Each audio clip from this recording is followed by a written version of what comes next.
Nice sounds in there.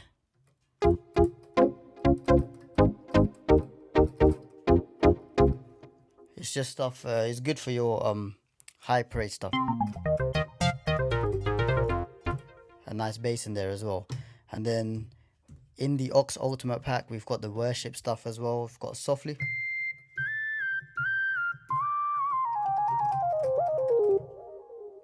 And see how it just delays.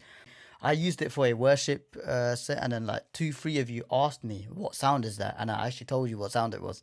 That sound is in here, but with my added touch on it, the stuff that I do to really make that sound better. And then look, I've got beautiful pads in there.